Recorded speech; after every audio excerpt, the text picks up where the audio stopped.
carburetor fashion. We pump the gas, you know. All right, just like old school. That's it, man. That's it.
What's going on, guys? Welcome back to AJ Performance, and I'm over here with a good friend of mine, and this gym over here. I've been getting a lot of questions posted on the social media, Instagram, TikTok, and it just blew up and it just caught everybody's attention.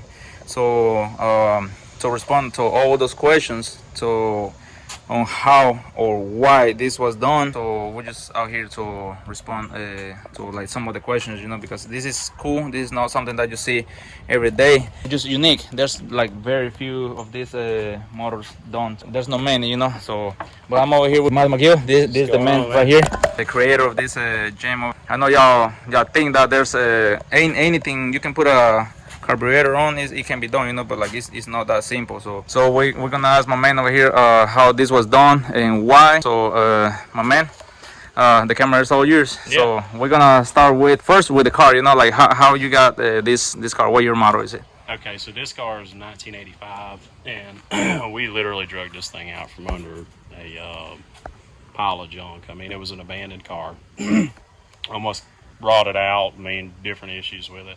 We bought the car for $300, and so took it home and decided that we were going to put T-tops in it. It's had a donor car, and I cut the roof off, installed all the structural members of the T-top, and I had, I should say, a lot of components laying around from my other car, which is a turbocharged blow-through Mach 1 that actually runs a 6-mod box. So we had a backup 6-mod box laying around.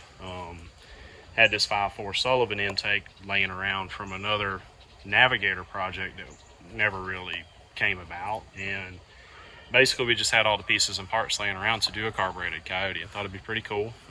You know, lots of dyno videos out there where the carburetors are actually making a little bit more power than port injection because of the charge cooling that occurs with the air having more time to interact with the fuel. This one will be on E85 when it's done, so it'll get even more of that charge cooling effect. This car is not built in any way, shape, or form to go out and race. I've got another car for that. This is strictly just a fun car. Just for fun car. Yeah, just for fun. It was just mainly throwing some stuff together and having a good time with it. Really striving for that old school, you know, cam chop out of a Coyote, which you don't get a lot with port injection. Is kind of difficult to get, you know, that old throaty kind of muscle car stuff. But this engine here is 12.7, 12.8-ish to 1 compression, Molly forged pistons, 03 Cobra rods, because 4.6 and 5.0 rods are the same dimensions. They're interchangeable. Stock Coyote crankshaft.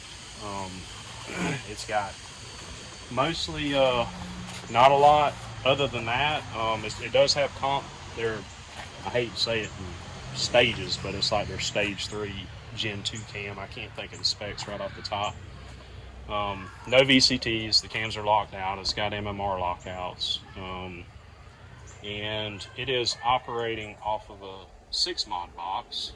And basically what I did is there's some information out there. There was another guy on Yellow Bullet who kind of did a similar setup There's some turbocharged blow-through setups, but at the end of the day, what you're doing is basically recreating the same crank and cam signals that a 4.6 puts out, and you're mimicking that same thing, communicating that information to the 6 mod box. 6 mod box handles the Coyote coils perfectly fine. Obviously, we had to change out the connectors and do a kind of a custom sort of harness. It's more of just simply taking their harness and modifying it to accept the Coyote coils. Plug all those guys in, set your base timer with the 6 mod box, and basically the ignition system is done. This is running off of 1 cam sensor, and the back of, let's see, we're running this one off the back of the intake cam. Back of the intake cam has 7 fingers on it. You have to remove 6 of them. And what that does, it'll still run off of the Coyote 2-wire cam sensor. The Coyote has 2 different cam sensors. One of them's a 3-wire, the other one's a 2-wire. The 4.6 6 mod box, the plug on it will plug directly into the Coyote sensor. So you don't even have to modify the cam sensor at all. Crank sensor is the exact same way. It literally plugs right in. And essentially what you're doing, like I said, is just mimicking the same outputs that a 4.6 6 mod doesn't know. It doesn't care which engine it's running. It doesn't care. First wiring, that's all the wiring that there'll be on this engine. Moving on to the intake manifold. The intake manifold is just a 5.4 Sullivan intake manifold from like a Navigator. Wow. And we had it laying around. Like I said, it's been sitting up in the garage for like 2 years. And so some of the other guys on the forums were using the same intake. And then some other guys are making their own custom intakes, this, that, and other. But basically with the 5.4 Sullivan, the port spacing is virtually identical. There's not any modification really required as far as the port spacing goes.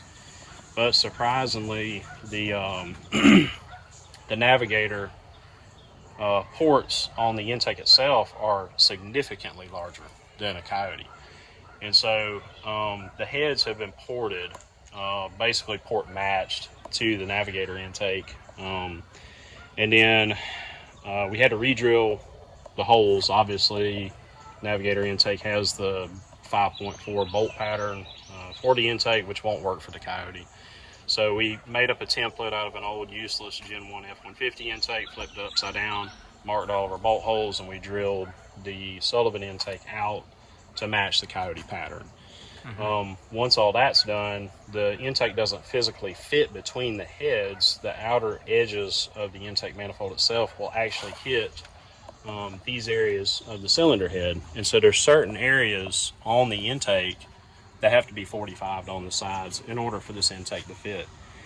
And obviously the Navigator and the Coyote use 2 totally different intake gaskets. And so this intake is actually just RTV'd on, and that's as simple as it gets. Gotcha. This is a fuel injected version. We've done this a lot of times before where we just put freeze plugs into the ejector ports. Wow. This carburetor setup isn't the end all. It isn't the final deal on it. We can go fuel injected with the motor if we decide to later on in line. Gotcha. But really and truly, this is kind of one of those deals where it's like, we got this stuff laying around. Let's see what's up. Wow. And so, that's what we did. And not really a lot to it. It's a very basic, simple setup with the compression and the cams. It's a Holley 750 carburetor. Pretty confident it'll make mid 500 horsepower. We'll just have to see when we get on the dyno. It's Gotcha. a manual transmission car. It will always be a manual transmission car. Nice. Eventually, long term, what we'd like to do with the car is put like a G101A in it, like Nice. the Coyote stock guys are running, and really turn this thing, up some. Okay.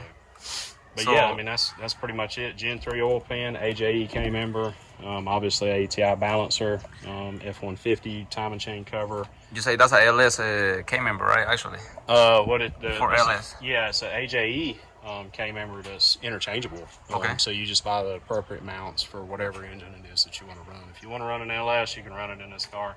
If you want to run small block forward, you can run that. You just have to buy the right mounts. They're about $80 from AJE, and this one's just it's got the Coyote mounts, obviously, and Yes, sir. bolt-on deal. 3650 trans. You know? Gotcha. So it is a 3650 trans. Yeah. Okay, I thought it was a MT82 or no. No, Never. well, no, it's not that. This is really just a parts dumpster. Okay, I got you. So literally a budget, It's not budget even build, that. you know, just It's for the heck of it. Yes, it's really more about Just for having fun. all this junk laying around that we need to do something with. Yes. So, you know, we got an axle over here that was laying around that we're getting ready to straighten up and weld. The transmission came out of some other car that got wrecked, just a junk transmission I had laying around that we took apart and rebuilt. This engine is actually out of like a 200,000 mile F-150. We nicknamed it Sludge. Oh wow! Okay. Because it had oil buildup all the way up into the valve cover. I got you. It was horrendous. Wow, And Jesus. So, yeah, it was a pretty That's crazy. terrible engine. It was a core motor, and we were able to salvage it. But no, this car is nothing more than just simply a parts dumpster. We're just dumping off whatever we got laying around into it and making something out of nothing, basically. So what internals you put in it? It's just Molly pistons. Okay.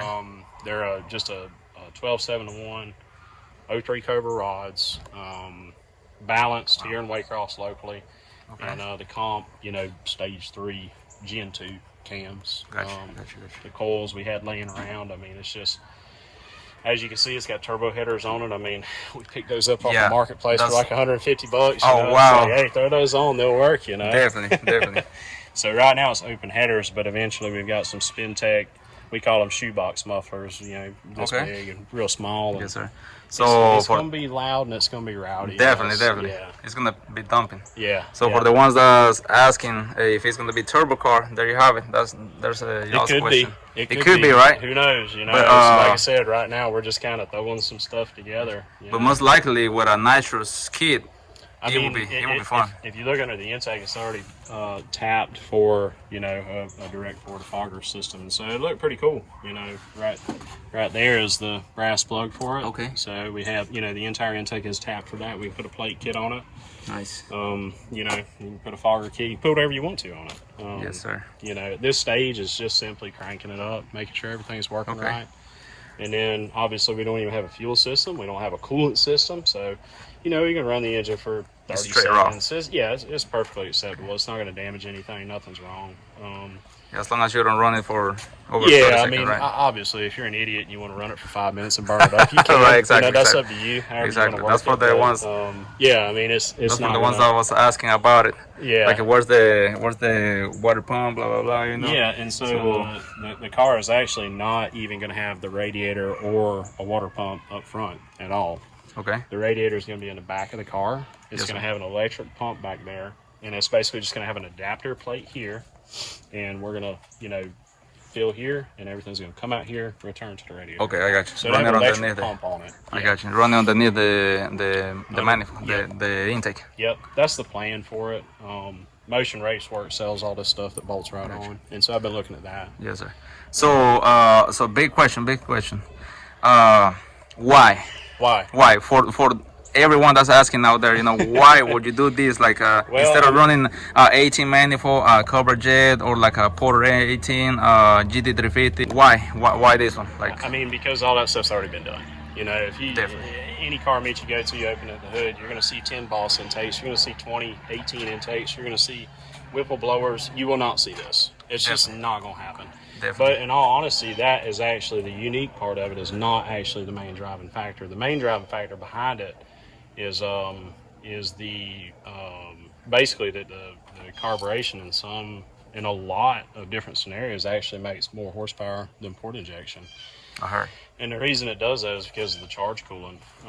When you crank this car up and let it run for, say, a minute and a half, this entire area in here will begin to condensate like a can of Coke out of the refrigerator. It'll start dripping water. Oh, well. Yeah, and so basically you get charge cooling that actually, you know, apples to apples does make more horsepower in a lot of applications. That's been documented a lot of different times, and I know that's hard to believe. It's a hard pill for a lot of people to swallow. Yes. But it's facts are facts, and I'm sure that some, you know, different dynos and different combinations. Obviously, if the runners were a lot shorter, you wouldn't have that mega reaction, you know, between the air and the fuel. But on this particular combo, I mean, Richard Holdner did a really good video on a 4.6 with a Sullivan intake, and basically compared the two of them with the 750 CFM AccuFab 4150 throttle body, dynoed the car on port injection, took that throttle body off, replaced it with a 750 CFM carburetor, and the car made more power. The engine made more power. Documented, dynoed. Richard Holdner talks about it all the time. So for a lot of the people who are like, oh, it's, carburetor's just dumping fuel, whatever, it does make a little bit more power. It definitely doesn't lose any power. That's a fact. Biggest difference I got between a carburetor and EFI, because I'm a EFI guy. I actually run EFI quite regularly. I tune, Holley systems on my own personal stuff and for other people. You lose individual cylinder control on certain applications, not necessarily like a control pack. I don't think you can modify the Ford racing stuff individually. You may be able to. I'm not up to speed on those. But say, for example, like a Terminator X, if you got, number 8 cylinders running leaner, you can increase that fuel percentage and you can make a little bit more power, there through the fine tuning. But overall, there's actually a fairly powerful, in the simplicity, right? So if we're at the track and it's running lean, running rich, whatever, it's literally 8 bolts. We change the main jet and we're done. So it's just so super simple. Yeah, it's archaic, but it works. I mean, and what's funny is you go to the track, and you got the port injected guys who are tuning their own stuff. They think they're way up here, but if you see a legitimate carb guy who knows his stuff, yeah, he's gonna pull out his flat head. He's probably gonna be his New Balances. He may have a mullet. You know what I'm saying? But yes. if he has that car dialed in, there's a lot more to this thing than what people think that there is. Definitely. You got meter and blocks. You got all kind of different stuff. It's taken me a minute to get used to it. And so don't discount those guys, because they really, there's a lot of them that are pretty knowledgeable and they know what they're doing. And you actually have to tune the carburetor. It's not just something that you grab out of the box and throw on there and it just all of a sudden dumps fuel and works. That's not the case. You legitimately have to tune this combo just as much as you do EFI. There's, you got your, like I said, it's archaic. It's not like you're getting your laptop out, but there is a lot of tuning to the carb. So it's not just what people think it is. It's not just any idiot can just throw a carb on and go to the track. You still have your stuff with the carburetors. So. And it doesn't matter how long it takes to get it right. This is just so cool, that it had to be done. Yeah, right? Yeah, right. And I think there's like maybe 3 other combos that are like this. Everybody's, why? Well, just because we wanted to. Exactly. If you don't like it, I didn't do it for you to like it. I really that part, yes, sir. Yeah, I mean, if you want to be upset about it, be upset about it. It doesn't have any effect on me whatsoever. I don't care. And but to be honest with you, one of the main driving factors behind this combo is now that it's probably anybody who's watching this video is thinking, well, if you can run it off of a 6 mod, can it run off of factory New Edge ECU? Can it run off of my Mystic Cobra ECU? Can it run off of what can it run on? What are the limitations? And to answer the question, you can actually run this engine with locked out cams off of any factory 96 to 04 ECU. So what does that mean? Oh, we don't have to have a $2,000 control pack. Now, the other side of that is everybody's like, oh, I'm going to do that. You have to have a cable throttle body, Holley Sniper throttle body. That's going to cost you some money. There's all kind of other parts and pieces to that. You lose your VCT. VCT is a big deal to a lot of people. And obviously this car doesn't really need VCT. We're not hanging out in the 4,000 RPM range. This car is going to be a 4,000 to 8,500 RPM setup. I don't care about VCT. But what a lot of people don't know about VCT is that the actual cam phasers themselves, the 4 of them, and I hadn't told you this yet, but they're 9.5 pounds combined total.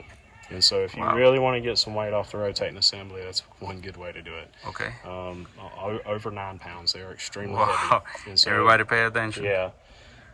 But yeah, so to answer the question, what are the limitations? You can actually run this off of a stock 96 to 2010 ECU. Well, the 3-valve stuff's a little bit different because they got the cam phasers, but definitely 9604 ECU. You can run it off of it. You have to lock out the VCTs. You have to run a cable throttle body.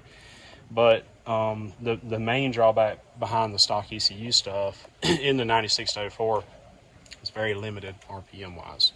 So obviously an engine like this is going to want to go above that 7,000 RPM. 96 to, well actually, not even say 96, 99 to 04 processors don't compute very well past about 6,900, 7,000. The older stuff, the 4-tower coil stuff, you can actually get by with running it up to, it's like EDIS 8 stuff. You can run it on up to, I've heard of guys running 8,000 RPM. Wow. And so, yeah, but like I said, the main driving factor in this is mainly just to have fun with, just to do something cool. Exactly. We had all the stuff laying around. You always talk amongst your friends, you know, what if we did, you know, a 13-to-1 coyote? Oh, that'd be, you know, pretty cool.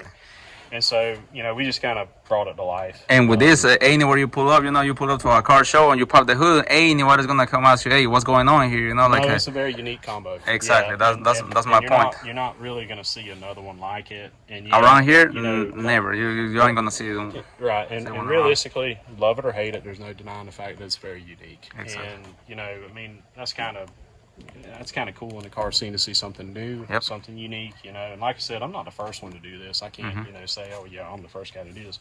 There's been other guys who have done it, and luckily, you know, they posted their information, and that kind of helped me.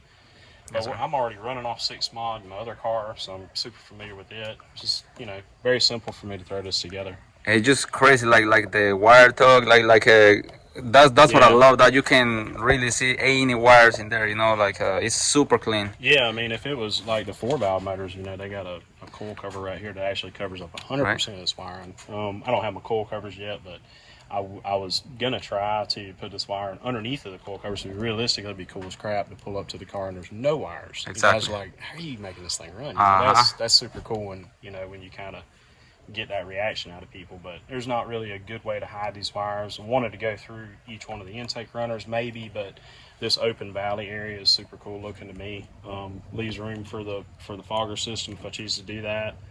But yeah, I mean, this is the extent of the wiring to make this engine run. That's it. That's literally it. And so, and guys, you know, have guys running around, oh, I'll just do that because that's easy. I can do that. And it's going to save me money. Well, the fact of the matter is, this is actually a very expensive combination to do. It's more expensive than a control pack. Wow. That's what sucks. Oh, so man. The 6 mod box alone, it's like over $600. Just it by itself. Yes, sir. This particular carburetor, which this one is one that we just picked up locally, is an $800 carburetor. So at $1,400. So wait a minute, you're getting kind of close to control pack prices, right? So this guy here, $750. Oh wow! So it was pretty pricey. Yeah, and we hadn't even got into the lockouts. So it's actually more expensive to do something stupid like this, you know. And, yeah. So there's more crap for y'all to talk, guys. I know you're gonna talk crap about that. Why would you do a control pog instead of doing this? You know, like, but like just because he can, you know, like he's. Well, not only that, but like I said, a lot of the stuff is just like leftover stuff, and so the 6 mod box is one that we thought we had issues with on the red car, on the turbo car. And we bought a brand new one, put it on the turbo car. It wasn't. Turned out it was something totally different. So we had a 6 mod box laying around. Really, you know, not very valuable used, and it's like, oh, we'll just stick it to the side. So I had it laying around. The car, $150 off marketplace, you know. And this guy bought used also. So I mean, if you're paying full price, you're not gonna make this swap happen for cheap. You know, it's comparable. But it's not really, you know. But at the end of the day, you know, I talked to a lot of people about different the control pack, the Terminator X, you know, what to run a Coyote, and what a lot of people don't take into consideration is, okay, I'm just going to buy a control pack, and then what, lead to motor stock? So you're telling me you're not ever going to have to pay somebody to tune the engine, right? And so the control pack is like a, you know, it's good when you first crank it up, but guess what? Spend more money. You got to have somebody to tune it, and every change that you make to it, you know, just as I do. So it's literally tuner. How much is it going to be this time? Yep. And so, you know, if you count the amount of tune revisions over the course of time, that gets pretty pricey, right? And then, you know, obviously with the control pack, you have to have a medium to talk to the control pack, which is usually the SCT X4. Everybody acts like they're free, you know, so you got to buy that too. And so there's a multitude of different ways you can look at it. As far as price points, though, brand new comparison to brand new comparison, they're fairly similar. This may even be a little bit more expensive, but you know, it is what it is. like I said, I didn't build it for anybody in particular to like. You Definitely. really don't. It doesn't. Yes, sir. It doesn't matter. If you're mad about it, you're just mad about it. Exactly. I don't care. It doesn't matter to me. It literally does not. So I think what everyone is ready for, like, is to see this thing running, you know, like actually in the ground. So Yeah. I'm ready to see it running too, you know, and yeah, going. we'll crank it up. And definitely. We just got a makeshift setup on it right now. All right. This car is nowhere near, nowhere near ready to hit the road or anything. It's just strictly, Yes, sir. crank it up. And in typical, carburetor fashion, we pump the gas, All right. anytime. Just like old school. That's it, man. That's it. Yes, sir.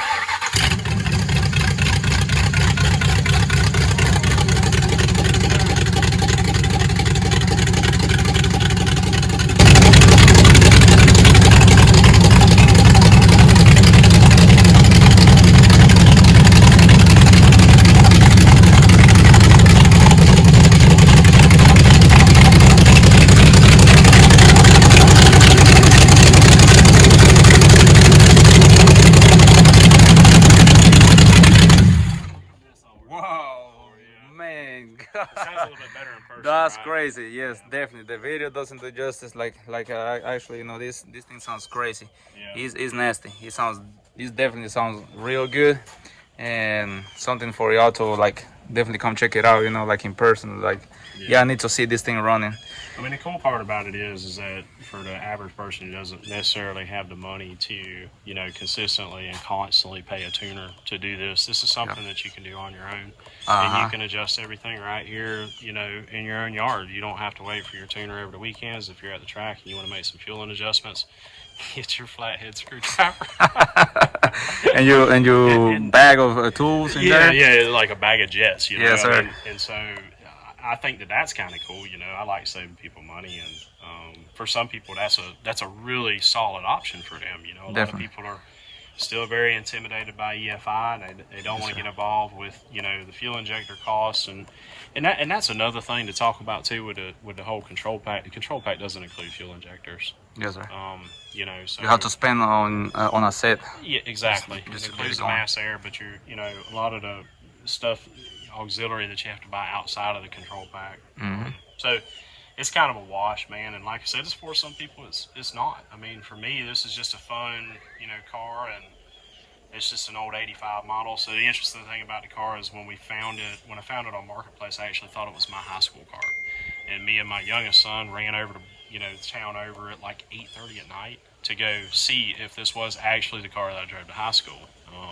It wasn't, unfortunately, but it is identical in every other aspect. Okay. And so it's pretty cool to, throw this together. And probably the best part about getting a real clapped out car is that you can cut it up. You know what I mean? Yes. It doesn't matter if you drill a hole somewhere, if you drop something, you scratch the paint, it is what it is. I got another one of those cars, or a car that's more show quality. It's got a beautiful paint job, makes about 800 horsepower, and it's a nice car. And I'm scared to death that somebody's going to scratch it. This car here is like, hey, where do I set my beer? Well, you can set it anywhere you want to. It doesn't matter. So the way it is the way it's going to stay, right? Yes, pretty much. Beautiful. I mean, we may spray bomb it. I don't know. It's just kind of a, I did do the tube front end, but that was really and truly what's funny about everybody's, the tube front end, this, that, and other. This was actually strictly because the whole front cliff of the car was completely rotted. Wow. It was gone. Are you going to do interior? No. No interior. Okay, I got you. So it'll just have a seat. It'll have two seats and a tack. And that's probably oil pressure water, and that's it. Wow. Don't need any so that's a lot of weight that shape of this thing. So I mean, what you think about the weight? I'm really hoping, which we've got scales, and I'm hoping that the car sits around about 2,600 with me in it. 2,700. Wow. That's kind of really what I'm looking for. I'd love to see this car at 2,500 pounds as it sits, full engine, everything. And I think it's probably doable. It could be possible. Yeah, I think it's doable. I think with some lighter wheels and skinnies and yeah, you should reach that goal. Yeah, one good thing about it, it's easy to put black interior in a car like this because you just spray paint it all black. Definitely. So it's crazy, man. You really did it, like. Yeah, I mean You know? it's cool, and I'm glad that for the people who do like it and get information out of it, that's awesome to me. For the people who don't like it, I really don't care. Exactly that Like, I part, think right? it's comical when people get really upset about something and they just don't even know what they're talking about. Yep. It's like, yeah, whatever.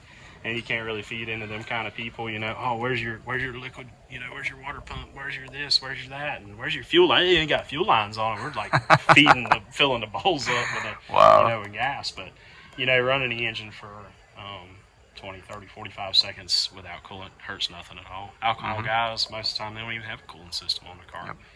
Yep. This one will get E85 eventually, but for right now, it's just kind of one of them deals where I set the engine in and it's like I want to hear it run, right? So I built the motor, I built the transmission, I'm building the racks, I built the car practically. And so, you need motivation at each one of these points, and it's like That's right. all this work, and you're kind of getting burnt out on it, and then all of a sudden you crank it up and it sounds like this. It's like, okay, yeah, that's the Yes. kind of the touch and go that I needed, I think it was a good feeling once you heard it like starting up, Absolutely. and run it. Yeah, because we were really looking for that old school kind of. Yep. Everybody loves the chop, man. I mean, that's just the way it is. Yes, sir. And so, in a port injection coyote, it's unless you got a ghost cam. I mean, I've seen some guys that are really, out there chopping it up, this, that, and other. But you get back into the Foxbody stuff, the 302 kind of stuff. I mean, when you had a high performance small block Ford at the track, it had a heavy chop to it, and so that's part of the the deal behind this car. It's an older car. We want the kind of the sound to match the car, and it's super cool. This thing just sits there and cams away, and we call them lift shakers. It's shaking the lift, Hey, that's exactly what I intended for the car. I was really hoping to get that sound out of it. When we crank it up the first time, it's like, yeah, And I that's think what you I did was it. looking for. I think you did it. Yes, sir. That's exactly what I was looking for. It's crazy. Like I say, a newer engine, Yeah, right. with an old school setup in an old school car. Like right. Yeah. you don't really see these things nowadays anymore. I mean, like it's an 85, right? It didn't come fuel injected. from the Exactly. factory. So we're just kind of like keeping That's it right, like, that's right. Where current, Beautiful. where it's supposed to be. So yeah. That's crazy. So it's beautiful, right, my man? So Yeah, it's pretty cool. I mean, the focal point of the entire car is really just the engine. The rest of the car is just literally a clapped out notchback with T-tops, and that's it. There's nothing real special about the car. I don't intend to make it special. It's just, I mean, it's a car that, you drive to town, you have a good time in. It's got a manual trans, so if you want to drive to California, you're welcome to. Everybody thinks, oh, it's carburetor, you can't do that. exactly for But, the yeah. ones that think that it's no, you can do much with it, you know. Right. So everybody prior to 1985 or whatever, before they started with fuel injection, I guess everybody just didn't go anywhere. They didn't travel across the country. Yes, sir. Carburetors are extremely reliable. Things are still in use on a lot of different things. So obviously the automotive market does not use carburetors anymore, but hey, I'm cool with it. It's neat. So yeah, it's pretty trick. So Matt, tell me, for the people that likes this, and they want to reach to you, like, where can they reach you? Like, you got Facebook. If there's somebody that wants, that needs some help from you. Yeah, they can. My name is Matt McGill. I'm on Facebook. I don't want all them people calling me, man. Why you do that to me? I'm just kidding. You're becoming famous with this setup, I help a lot of people. Fortunately, I've got a really, really, really patient wife. I've got 5 kids, and my wife, she's That's a blessing.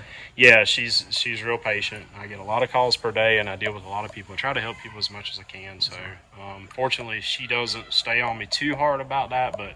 I do answer a lot of different questions through Facebook. I get people message me all the time. Everybody I consider, to be my friends, and but it does get overwhelming at times when you get, 3-4 different phone calls a day. We did a combo real similar to this using a Terminator X where we locked the cams out, and the guy already had, Terminator X system. He didn't want to go to drive-by-wire. He didn't want to get the VCT controllers.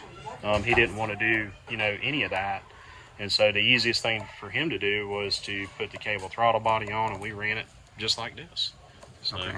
So if there will be like somebody that will want to have this done to their car, and they reach to you, they call you, hey Matt, you think you can do this for me?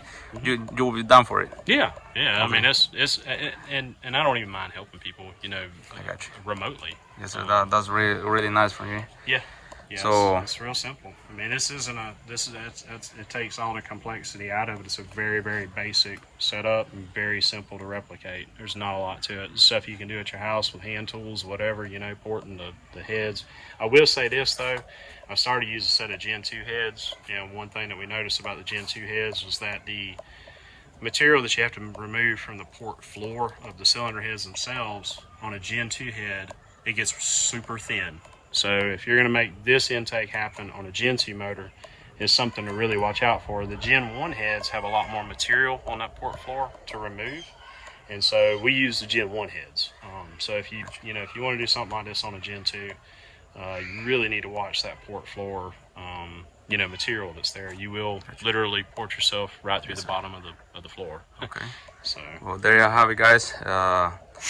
No trying to make the video too long, but this was something interesting and it really caught my eye. So not trying to take your time, my man. I really appreciate you for all the information, all the talking, and hey, it's cool to me that it's reached as many people as what it has. I mean, it's always neat to definitely the video literally went viral, on Instagram, on TikTok. Like I say, YouTube, we ain't really big on YouTube yet, but hopefully we get there, and we can get you out there. So in this town, it's like really small, Waycross, Georgia. There's not many people that does this, literally you are one of like maybe 2 or 3 people out there here in Georgia. I don't know if there's anybody else around, I'm pretty sure in another town, but not in Waycross, Georgia. So it's crazy, well, one thing it does is adds a whole other intake option to the multitude of list of coyote intakes. Definitely. I mean, I've got a 4150 90-degree flange with you can run it like a LS 106 millimeter cable throttle body on it. I mean, that intake, it's not a good performer for lower RPM, but 4,000 RPM and up, that's a pretty bad boy intake. I mean, it really does flow extremely well. There's a lot of people making a lot of power with that manifold, so adds another one to the list.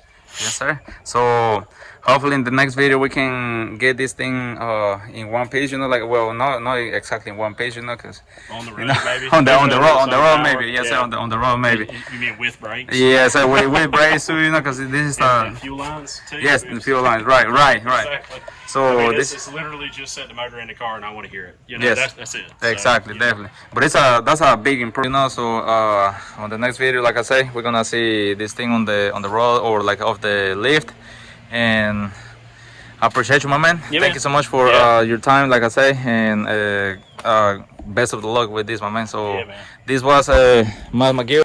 Thank you so much for your time, and then hope y'all like the video, guys. Don't forget to subscribe, like, share, on the channel and support, so we can continue making these videos. And like I said, we're gonna have this thing on a couple more vlogs later on, and so enjoy it.